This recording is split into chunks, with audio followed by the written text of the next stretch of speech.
আল্লাহ রাব্বুল আলামিন কোরআনে কারীমে সুন্দর করে জানায়া দিয়েছেন, ইয়া আইয়ুহাল্লাযীনা আমানুত্তাকুল্লাহা ওয়াল তানজুরু নাফসুম মা কদ্দামাত লিগাদিন ওয়াত্তাকুল্লাহ ইন্নাল্লাহা খাবীরুম বিমা তা'মালুন। এই দুনিয়ার মানুষ, ইয়া আইয়ুহাল্লাযীনা আমানুত্তাকুল্লাহ, আল্লাহকে ভয় করো, ওয়াল তানজুরু নাফসুম মা কদ্দামাত লিগাদিন ওয়াত্তাকুল্লাহ। তোমরা এই পৃথিবী থেকে বিদায় হওয়ার আগে আল্লাহর কাছে তোমরা কিছু প্রেরণ করে যাও, আল্লাহর কাছে তোমরা কিছু দিয়ে যাও। আল্লাহ পাক বলেন, এইভাবে তোমরা যদি ভয় করতে পারো, আমি আল্লাহ জীবনের সব সমস্যার সমাধান দিয়ে দিব।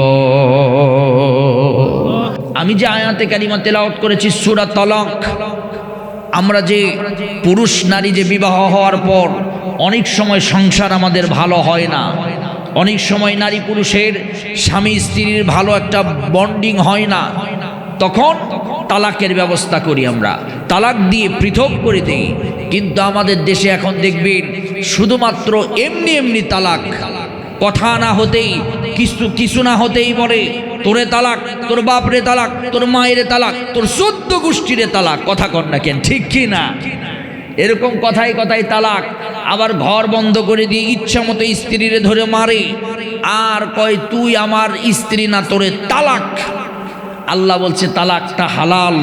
নবী বলেছে সবচাইতে হালাল কাজের ভিতরে সবচাইতে নিম্ন কাজ হচ্ছে তালাক প্রদান করা। যখন একবারে না হবে তখন তুমি বিচ্ছিন্ন করার ব্যবস্থা আল্লাহ করে দিয়েছেন। তাই নারীদের অধিকার, পুরুষদের অধিকার দেওয়ার জন্য আল্লাহ সূরা তালাক নাজিল করেছেন। চিৎকার দিয়ে বলেন সুবহানাল্লাহ। হাইকোর্টের রায় হলো দ্বিতীয় বিবাহ করার জন্য প্রথম স্ত্রীর অনুমতি গ্রহণ করা লাগবে না। জোরে বলেন সুবহানাল্লাহ।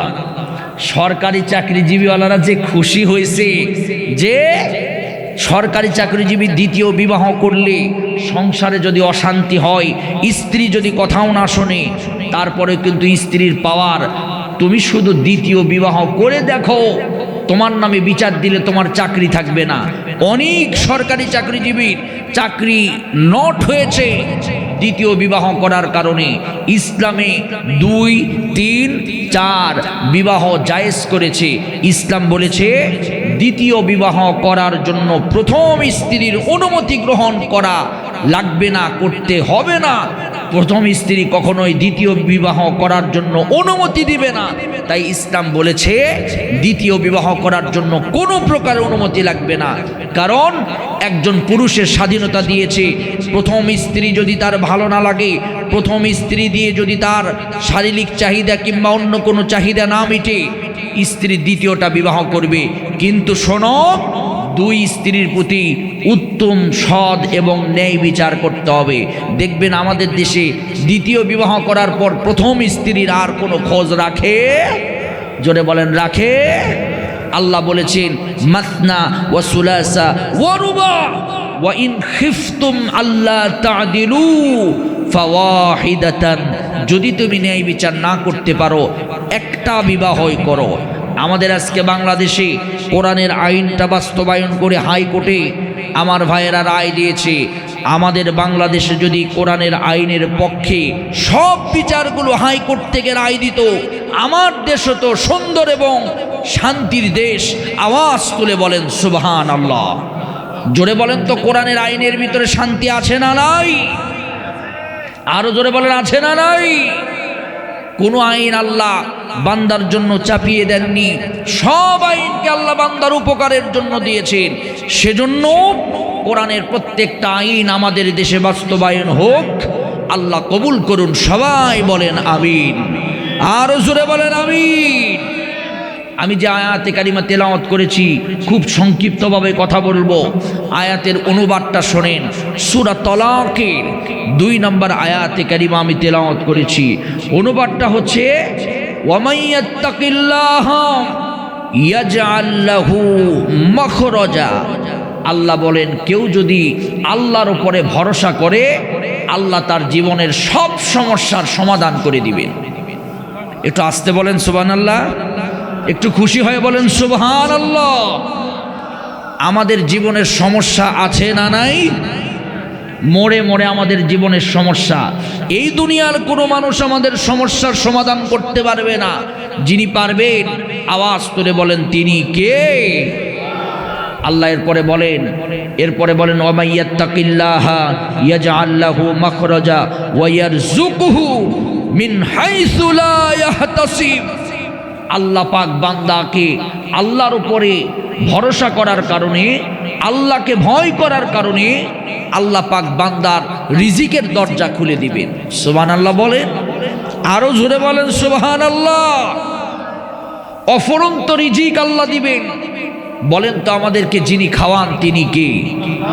আপনারা কি আল্লাহর নাম বলতে একটু কষ্ট পাচ্ছেন? আওয়াজ তুলে বলেন যিনি খাওয়ান তিনি কে? এই আয়াতে কারিমার একটি হিস্ট্রিক্যাল ব্যাকগ্রাউন্ড আছে, একটা শানে নজুল আছে।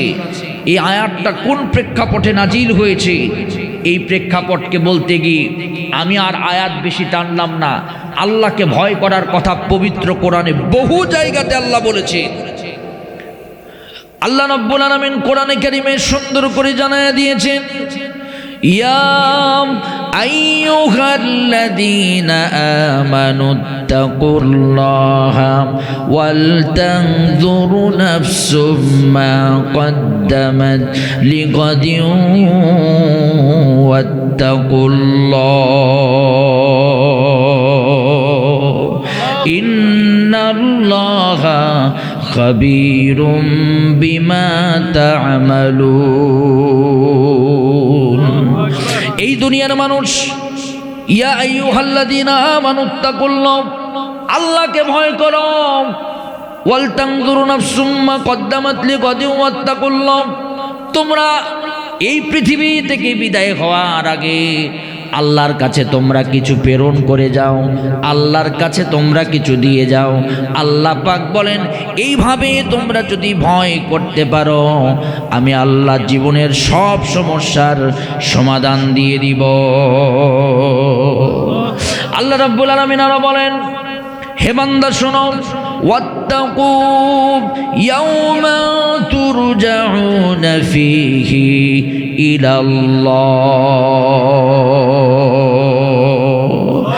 তোমরা ওই দিনের জন্য ভয় করো, হিসাব দেওয়ার অপেক্ষার জন্য তোমরা ভয় করো। কিয়ামতের ময়দানে তোমাদের প্রত্যেকটা কৃত কর্মের হিসাব দিতে হবে, সেই দিনকে তোমরা ভয় করো। আমি যে আয়াতে কারিমা তেলাওয়াত করেছি খুব মনোযোগ দিয়ে শোনেন। তাফসীর কারকেরা সুন্দর করে লিখেছেন, আমার ভাইয়েরা, মক্কার যেমন একজন অমর ছিল, সাহসী একজন অমর। মক্কায় হযরতে ওমর ইসলাম যখন কবুল করেছিলেন, হযরত ওমর এত সাহসী, আবু জেহেলের সামনে গিয়ে বলেছিলেন নারায়ে তাকবীর, আল্লাহু আকবার। আবু জেহেল ভয়ে ওমরের সামনে এসে তরবারি ধরেন নাই। হযরত ওমর বলেছেন, আজকে ইসলামের আওয়াজ আমি মক্কায় ছড়িয়ে দিব, কারো যদি সাহস থাকে আমার তরবারির সামনে দাঁড়ায় যাও, তাকে আমি দুনিয়াতে ছেড়ে বিদায় করব। আল্লাহ ছাড়া অন্য কোনো আওয়াজ এই মক্কার জমিনে চলবে না। হযরত ওমর জোর করে আযান দিয়েছিলেন। হযরত ওমর প্রকাশ্য কোরআনে কারীমের আওয়াজ তুলেছিলেন মক্কার জমিনে। হযরত ওমর ওই কাবার বারান্দায় তাকবীরের আওয়াজ দিয়েছিলেন। ওমরের মতো একজন সাহসী, আমার ভাইয়েরা, সাহসী মানুষ আমাদের দেশেও এখন দরকার, যে বাতিলের সামনে দাঁড়িয়ে ইসলাম দিয়া এই সমাজ চালাবে, এইরকম একটি রাষ্ট্রপ্রধান আমাদের দেশে দরকার। কথা বলেন ঠিক কিনা? আমার বাবাজিরা ওমরের মতো সাহসী ছিলেন। মক্কায় যেমন ওমর সাহসী, মদিনায় একজন সাহসী সর্দার ছিলেন কাফেরদের, তার নাম হলো আউফ বিন মালিক। মদিনার নেতা ছিলেন। আল্লাহর নবী মদিনাতে আগমন করলেন মক্কা ছেড়ে। নবী মক্কা ছেড়ে যখন মদিনায় গেলেন, মদিনার যুবকেরা বিশ্ব নবীকে তলাল বাদরু আলাইনা মিন সানিয়াতিল ওয়াদাই, এই গানগুলি আল্লাহ নবীকে তারা স্বাগতম জানিয়ে, মক্কা ছেড়ে মদিনায় যাওয়া নবীকে তারা স্বাগতম জানিয়ে তাদের সুন্দর একটি সম্মানিত আসনে বসায়া দিলেন। সবাই তাদের ঘর বাড়ি ছেড়ে দিলেন, নবী আপনি আমার ঘরে বসবাস করুন। মদিনার যত মানুষ ছিল সবাই নবীকে দেখতে আসলো, নবীকে হাদিয়া দিল। নবীর কাছে এসে হাত দিয়ে অনেকে কালিমা পড়ে মুসলমান হলো। আউফ বিন মালিক ছিলেন বড় একজন সর্দার, কাফেরদের লিডার। আউফ বিন মালিক চিন্তা করলো, মক্কায় যেহেতু মুহাম্মদ নামের নবী এসেছেন, তাকে একটু দেখতে যাই। কিন্তু 1 নয় 2 নয় 6 বছর পর্যন্ত নবীর সাথে দেখা করতে পারলেন না আউফ বিন মালিক। কাফের বেঈমানেরা, তাদের অনুসারীরা, তাদের গোত্রের তার অধীনস্থরা বলল, মুহাম্মদ তো জাদুকর, মুহাম্মদ তো পাগল, মুহাম্মদ তো একটা ধর্ম বিদ্বেষী, ওই বাপ দাদার ধর্ম ছেড়ে নিজেই ধর্ম তৈরি করে সেই ধর্মের ওপরে আমাদেরকে ডাকে। হে আউফ বিন মালিক নেতা, আপনি তার কাছে যাবেন না, আপনি একজন ধর্মগুরু, আপনি যদি তার কাছে যান তাহলে আমাদের মান সম্মান নষ্ট হয়ে যাবে। আউফ বিন মালিক বলেন, 1 বছর নয় 2 বছর নয় 6 বছর পর্যন্ত নবীর দরবারে আমাকে যেতে দিল না। একদিন রাতে আমি স্বপ্ন দেখি, বিশ্বনবী আমাকে বলছে, আউফ বিন মালিক, কত মানুষ আমার দরবারে এলো কিন্তু তুমি আমার সাথে দেখা করলে না। আউফ বিন মালিক বলছি, স্বপ্নে যেহেতু নবীকে দেখেছি, যারা নবীকে স্বপ্ন দেখে তারা সত্য স্বপ্ন দেখে। সুবহানাল্লাহ বলেন। কেউ যদি নবীকে স্বপ্ন দেখে সে যেন সত্য স্বপ্ন দেখে। আউফ বিন মালিক বলছি, আমি নবীকে দেখতে পারবো না, আমাকে নবী স্বপ্ন দেখালো। আউফ বিন মালিক নবীর দরজায় গিয়ে সালাম দিল। আল্লাহ নবী বললেন, কে গো? নবীকে বললেন, আমি আউফ বিন মালিক। আল্লাহর নবী 2 হাত পাতায়া দিয়ে বললেন, আউফ বিন মালিক, আমি মক্কায় যেমন ওমরের জন্য দোয়া করেছিলাম, আজকে মদিনায় এসে আউফ বিন মালিক তোমার জন্য দোয়া করেছি, তুমি আমার দরবারে এসেছো। আউফ বিন মালিক নবীর চেহারা দেখে বলেন, ইয়া রাসূলুল্লাহ, ইয়া হাবিবাল্লাহ, আমার দেরি হয়ে গিয়েছে, 6 বছর পর্যন্ত আপনার দরবারে আসবো, কিন্তু কাফেরেরা আমাকে আসতে দেয়নি। আজকে যেহেতু এসেছি, আপনার এত সুন্দর চেহারা, আপনি পাগল নয়, আপনি জাদুকর নয়, আপনি ধর্মবিদ্বেষী নয়, আপনার চেহারা দেখে মনে হয়েছে আপনি সোনার মানুষ। এই মুহূর্তে কালিমা পড়ায় আপনি মুসলমান বানায়া দেন। নবীর হাতে হাত দিয়ে আউফ বিন মালিক কালিমা পড়লেন। কালিমা পড়ার পর থেকে অন্যায় শুরু হয়ে গেল, থ্রেট দেওয়া শুরু হয়ে গেল। ওই মক্কার কাফেরেরা বলল, আউফ বিন মালিক, তুমি মক্কার লিডার ছিলে, আজকে তুমি যেহেতু কালিমা পড়েছো, ধর্ম ত্যাগ করেছো, তোমার খবর আছে। দেখবেন যারা ইসলামের প্রচার প্রসার করে, কোরআনের প্রচার প্রসার করে, তাদেরকে দেখবেন হুমকি দেয়, ধমকি দেয়। এরকম বেঈমান আছে না নাই? জোরে বলেন, আছে না নাই? আউফ বিন মালিক বলছে, আমি জান্নাতের ঠিকানা খুঁজে পেয়েছি, আমি আল্লাহকে ভয় করি, আজ থেকে নবীর হাতে হাত দিয়ে কালিমা পড়েছি। আউফ বিন মালিককে বলছে, কালিমা ছাড়বি 3 দিনের ভিতরে, 3 দিনের ভিতরে যদি কালিমা না ছাড়ো, তোমার এত বড় ক্ষতি করব, তুমি টের পাবে না। আউফ বিন মালিক বলছি, কালিমা পড়েছি, কালিমা ছাড়ব না। আউফ বিন মালিকের বাড়িতে চলে গেলেন, তার স্ত্রীকে গিয়ে বললেন, স্ত্রী শোনো, হে আউফ বিন মালিকের স্ত্রী শোনো, আউফ বিন মালিক আমাদের ধর্ম ছেড়ে দিয়েছে, তুমি যদি আমাদের পক্ষে থাকো আউফ বিন মালিককে সাইজ করব। আউফ বিন মালিকের স্ত্রী বলছে, আমার স্বামীকে সাইজ করবে, আমাকে পক্ষ নিয়ে আমি এই মুহূর্তে আমার স্বামীর মতো কালিমা পড়ে মুসলমান হয়ে গেলাম। আউফ বিন মালিকের ছেলের কাছে গেলেন, একমাত্র ছেলে, নাম তার সালিম। সালেমের কাছে গেলেন, সালেমকে বললেন, তোমার বাবা মা কালিমা পড়েছি, তুমি শুধু আমাদের পক্ষ নাও, তোমার বাবা মারে সাইজ করব। সালেম বলছি, আমার বাবা যদি কালিমা পড়ে আমিও কালিমা পড়ি, মুসলমান হয়ে গেলাম। আমার বাবাজিরা খুব মনোযোগ দিয়ে শুনবেন। এইবার খেলা শুরু হয়ে গেল। আউফ বিন মালিককে তারা হুমকি দিয়ে একটা চিঠি লিখলো, এইরকম চিঠি লিখলো। চিঠি লিখে ঘরের দরজায় গিয়ে রেখে আসলো। দরজার ভিতরে একটা তীর লাগায় দিল, একটা তরবারি দিল। এটা হলো দরজা, এখানে তরবারি দিয়ে এরকম করে পুতায় রেখে এসেছে, এরকম করে রেখে এসেছে। আউফ বিন মালিক সকালবেলা যখন দরজা খুললো, দেখলো একটা চিঠি একটা তরবারি দিয়ে লাগায় রাখছে। চিঠিটা তুলে দেখি আউফ বিন মালিক কালিমা স্যার, নবী স্যার, ইসলাম স্যার, না হলে তোর খবর আছে। এইরকম হুমকি দেওয়ার চিঠি আসে না নাই? তোরে গম করা হবে, তোরে খুন করা হবে। আউফ বিন মালিক কোনো কেয়ার পর্যন্ত করলো না। আউফ বিন মালিক আল্লাহর উপর তাওয়াক্কুল করলেন। আওয়াজ তুলে বলেন তো, আল্লাহর উপর তাওয়াক্কুল করলে যিনি আমাদের রক্ষা করবেন তিনি কে? ওয়ামান ইয়াত্তাকিল্লাহা ইয়াজআল লাহু মাখরাজা ওয়া ইয়ারযুকুহু মিন হাইসু লা ইয়াহতাসিব। আমার বাবাজিরাম, আউফ বিন মালিকের একমাত্র উপার্জনের একমাত্র অবলম্বন হলো ছেলে। ছেলে উপার্জন করে বাড়িতে নিয়ে আসে, আর বৃদ্ধ আউফ বিন মালিক বসে বসে খায়। আমার বাবাজিরা খুব মনোযোগ দিয়ে শুনবেন। হঠাৎ করে ছেলে বাজারে গেল, কিন্তু সন্ধ্যা হয়ে গেল, ছেলে ফিরে না। একদিন, 2 দিন, 1 ঘন্টা, 2 ঘন্টা, 3 ঘন্টা, 4 ঘন্টা, রাত হয়ে গেল, ছেলে বাড়িতে ফিরে না।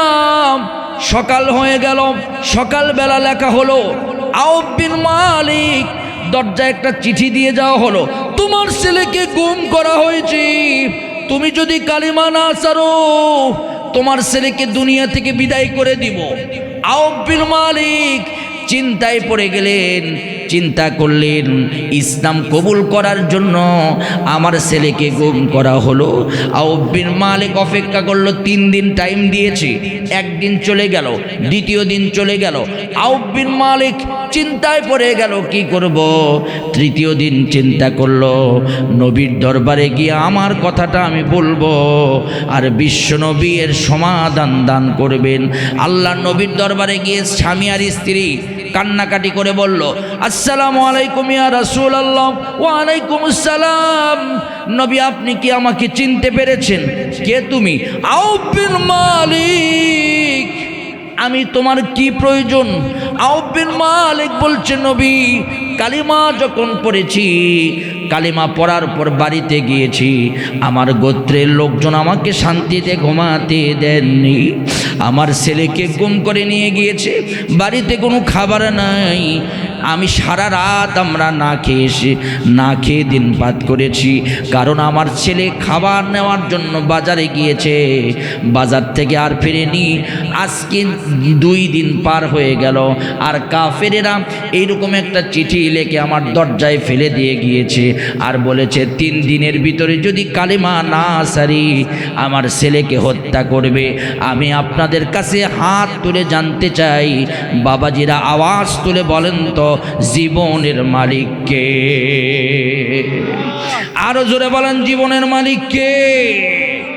ইমানের চাইতে জীবনের দাম বেশি হলে সে মুমিন হতে পারবে? জোরে বলেন, পারবে? মুমিনের কাছে দুনিয়ার কোনো কিছুর দাম নাই, সবচাইতে দামি হলো তার ঈমান। কথা বলেন না কেন, ঠিক কিনা? কারণ মুমিনের যদি ঈমান থাকে, মুমিন আল্লাহর জান্নাতে চলে যেতে পারবে। সুবহানাল্লাহ বলেন। আমার বাবাজিরাম, আউফ বিন মালিক এই কথা যখন নবীকে বললেন, নবী একটা সমাধান বের করে দেন। নবী বলছে, টেনশন করো না ইয়া রাসূলুল্লাহ, 2টা কাজ করেন। আপনার সাহাবায়ে কিরাম যারা যুদ্ধ করে ওদেরকে আমার সাথে দেন, আমি নিয়ে যে ওই জায়গার নাম লিখে রেখেছি, ওই জায়গাতে গিয়া কাফেরদের সাথে যুদ্ধ করে আমার ছেলেকে ফিরে নিয়ে আসব। রাসূল বলছে সব সাহাবীরা যুদ্ধে গিয়েছে, কোনো সাহাবী নাই। ইয়া রাসূলুল্লাহ, বাইতুল মাল থেকে কিছু খাবার দেন, খেয়ে আমরা বেঁচে থাকি। নবী বললেন বাইতুল মালে চলো, গেট খুলে দিলেন, কোনো খাবার নাই। আল্লাহ নবী বললেন আমার কাছে কয়েকটা খেজুর আছে, তোমরা খেয়ে মাত্র একটু জীবনটা যাপন করো আর আল্লাহর উপরে তাওয়াক্কুল করো, আল্লাহ তোমার জীবনের সব সমস্যার সমাধান আমার আল্লাহ নিজে হাতে করে দিবে। আউফ বিন মালিক বলছে ইয়া রাসূলুল্লাহ, বড় বড় দুইটা সমস্যায় পড়েছি, কি সমাধান? ঘরের ভিতরে কোনো খাবার নাই, পেটের ভিতরে খাবার নাই, আমার একমাত্র সন্তান, নাম তার সালেম, সালেমকে তারা অপহরণ করেছে, দুনিয়া থেকে বিদায় করে দিবে। ডাক দিয়ে বলছে দুনিয়াতে কেউ কারো হায়াতের মালিক নয়, দুনিয়াতে যদি হায়াত থাকে তোমার ছেলে বেঁচে থাকবে। দুইটা সমস্যার জন্য দুইটা আমল দিলাম, এই দুইটা আমল যদি করো আল্লাহ পাক তোমাকে সব সমস্যার সমাধান করে দিবে। জোরে বলেন তো আমল জানো কয়টা? আরো জোরে। সব সমস্যার সমাধান করার জন্য দুইটা আমল, তার সাথে একটা জিনিস আপনাকে অ্যাড করতে হবে, ওটাও একটা আমল। তার মানে আল্লাহ নবী বললেন তিনটা কাজ তোমাকে শিক্ষা দিব, এই তিনটা কাজ যদি করো জীবনের যত বড় বিপদে আসুক না কেন সব বিপদ থেকে যিনি তোমাকে রক্ষা করবেন তিনি কে? সবাই বলেন তিনি কে? আমাদের জীবনে বিপদ আছে না নাই? আরো জোরে, কম না বেশি? মোড়ে মোড়ে বিপদ। আর বিপদে পড়লে আমরা মানুষের কাছে ধর্ণা ধরি, বিপদে পড়লে দুনিয়ার কারো কাছে ধর্ণা ধরা লাগবে না।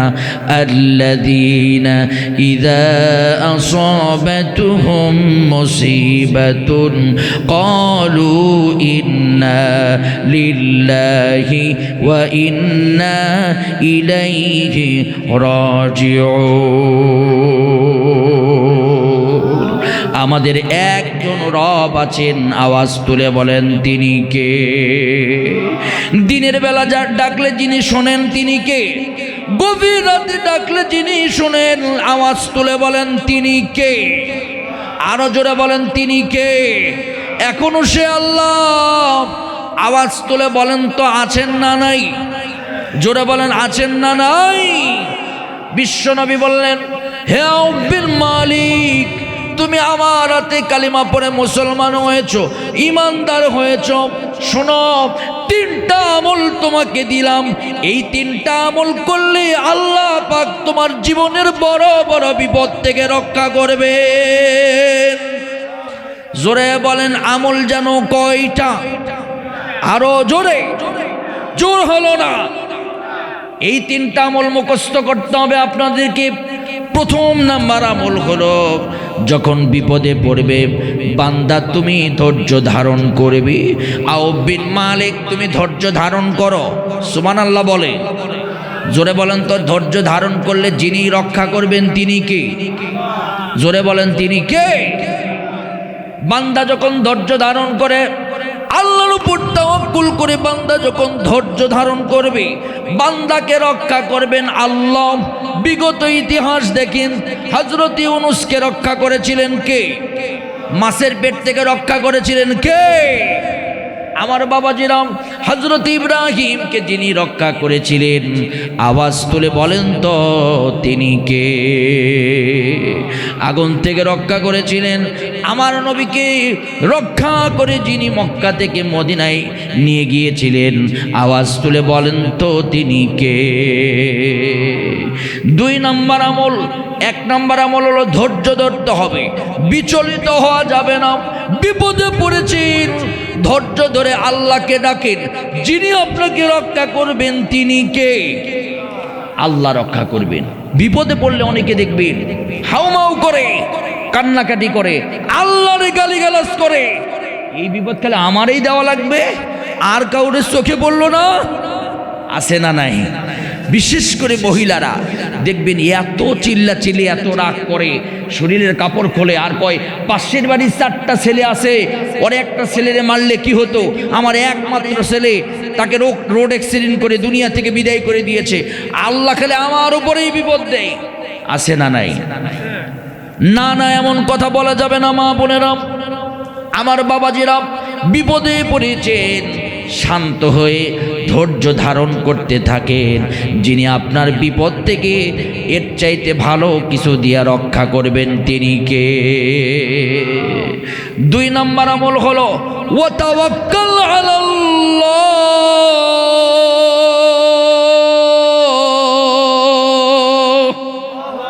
কার উপর তাওয়াক্কুল করবেন? ভরসা করবেন কার উপরে?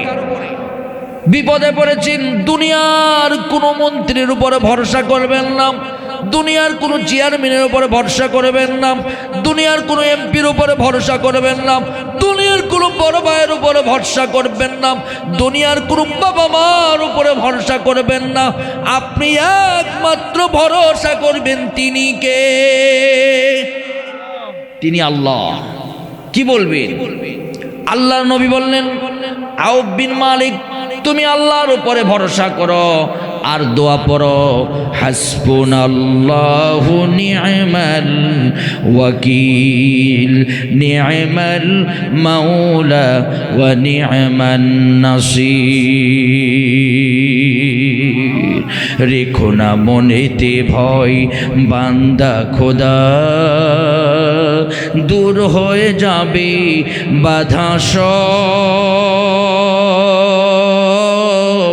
তোমার আমার এক মালিক আছেন, আছেন আমাদের রব, আছেন আমাদের রব। যদি কোনো অপরাধ করেই থাকি, একটা অপরাধ খোদার রাসূলের কর্মী আমি, যদি কোনো অপরাধ করেই থাকি, একটা অপরাধ খোদার রাসূলের কর্মী আমি, সেই অপরাধে জীবন দিতে পারি, যা কিছু আমারই আছে তা সব। রেখো না মনেতে ভয় বান্দা খোদা, দূর হয়ে যাবে বাধা সব। তোমার আমার এক মালিক আছেন, আছেন আমাদের রব, আছেন আমাদের রব। লিল্লাহি তাকবীর।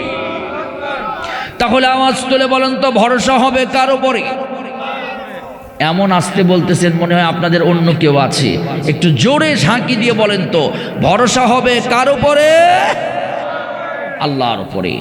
আজকাল দেখবেন আমরা আল্লাহর উপরে ভরসা করি না, সাইড লাইন খুঁজি।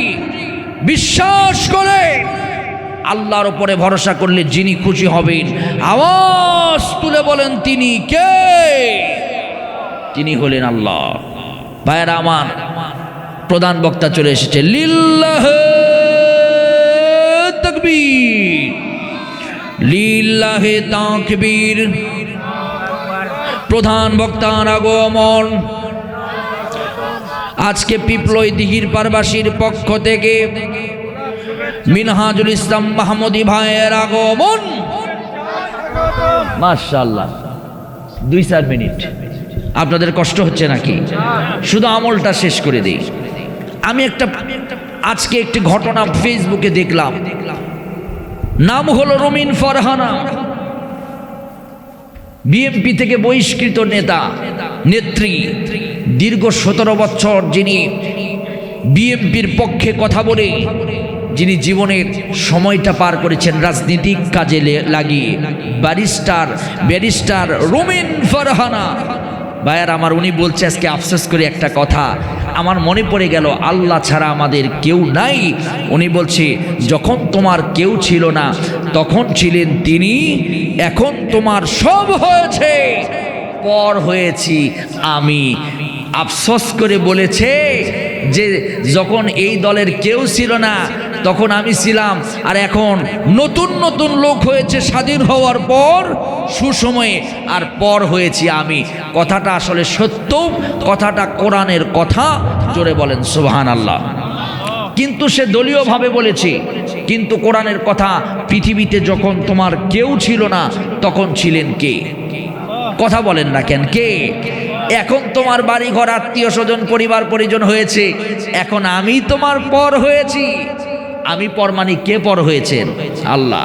উনি দলীয় কথা বলেছে, কিন্তু আসলে কথা হলো কাইফা তাকফুরুনা বিল্লাহি ওয়া কুনতুম আমওয়াতান ফাআহইয়াকুম সুম্মা ইউমীতুকুম সুম্মা ইউহয়ীকুম সুম্মা ইলাইহি তুরজাউন। আল্লাহ বলছেন বান্দা তোমার কিচ্ছু ছিল না, সেজন্য আমরা দুনিয়ার কোনো দল বাবা কারো উপরে ভরসা করব না, ভরসা করব কার উপরে? জোরে বলেন কার উপরে? আমার বাবাজিরা, আমার প্রিয় বন্ধুগণ, আল্লাহ কিন্তু কারো পর হয়। জোরে বলেন পর হয়। দল তাকে কোনো সময় স্বার্থের জন্য এদিক সেদিক করতে পারে, কিন্তু আমার আল্লাহ কোনো দিন বান্দাকে এদিক সেদিক করবে না।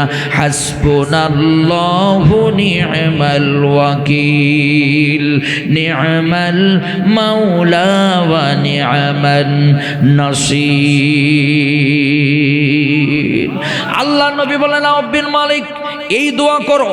তৃতীয় নম্বর তোমার আমল হলো লা হাওলা ওয়ালা কুওয়াতা ইল্লা বিল্লাহিল আলিয়্যুল আযীম। আউফ বিন মালিক এই দোয়াটা পড়ো। আওয়াজ তুলে বলেন তো এই দোয়াটা আমরা জানি কি জানি না? জোরে বলেন জানি কি জানি না? এই দোয়া কত শক্তিশালী শোনেন। এই দোয়া কেউ যদি পড়ে লা হাওলা ওয়ালা কুওয়াতা ইল্লা বিল্লাহিল আলিয়্যুল আযীম, এই দোয়া কেউ যদি পড়ে, অন্য একটা হাদিসে এসেছে লা হাওলা ওয়ালা কুওয়াতা ইল্লা বিল্লাহ, এই পর্যন্ত কেউ যদি পড়ে, এক নাম্বার লাভ হবে আল্লাহ পাকের নিকটবর্তী হয়ে যাবে, 2 নাম্বার শয়তান থেকে রক্ষা পাবে, 3 নাম্বার মনের শক্তি বৃদ্ধি পাবে, 4 নাম্বার বিপদ থেকে রক্ষা পাবে, 5 নাম্বার আল্লাহর সাহায্য লাভ হবে, 6 নাম্বার স্বাস্থ্যের জন্য কল্যাণকর, শরীরের জন্য কল্যাণকর, 7 নাম্বার পাপ থেকে মুক্তি পাবে, 8 নাম্বার সর্বোচ্চ বরকত আল্লাহ বান্দার জন্য দান করে দিবে,